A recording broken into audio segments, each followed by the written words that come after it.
The little engines were busy clearing their railroad of leaves and broken branches. Peter, Sam, and Rusty often worked together. One day, Rusty helped Peter Sam to a water tower.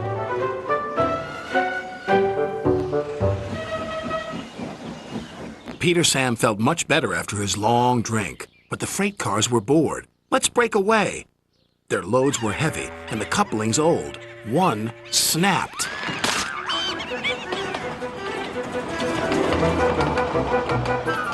Faster, faster, shouted the freight cars. A sign read slow, steep bends and ravine ahead, but the silly cars never saw it. Then, it was too late.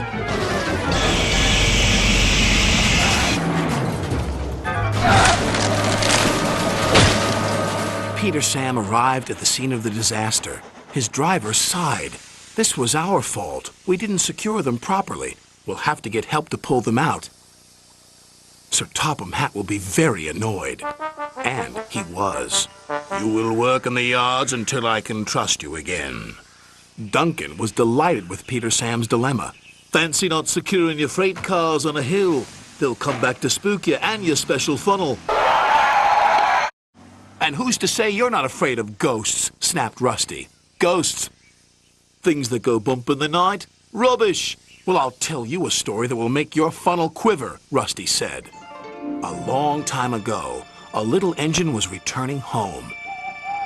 It was a misty, moonlit night. Suddenly, the engine lost control and plunged over the side into the swamps below.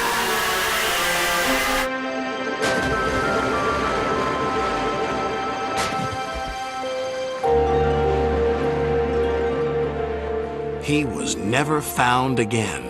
But many a workman will tell you that when the moon is full, they have seen the little engine trying to get home.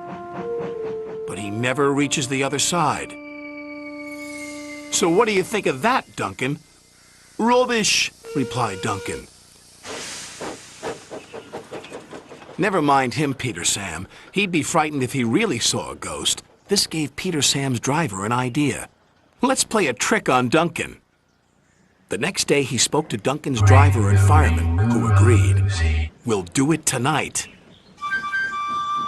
Duncan had to take coal cars to the slate mines and then bring cars back. Duncan's driver decided as part of the plan to cross the old iron bridge.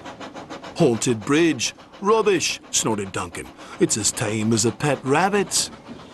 But all the same, he kept thinking about Rusty's story. When dusk fell, he was keen to leave. If we don't go now, Scarloey will take my favorite place in the sheds. We have to collect our cars first, his driver replied. He could see their plan was working because Duncan was nervous. When night fell, they set off. The mists were rising around the old iron bridge. Duncan whistled, and the sound echoed everywhere.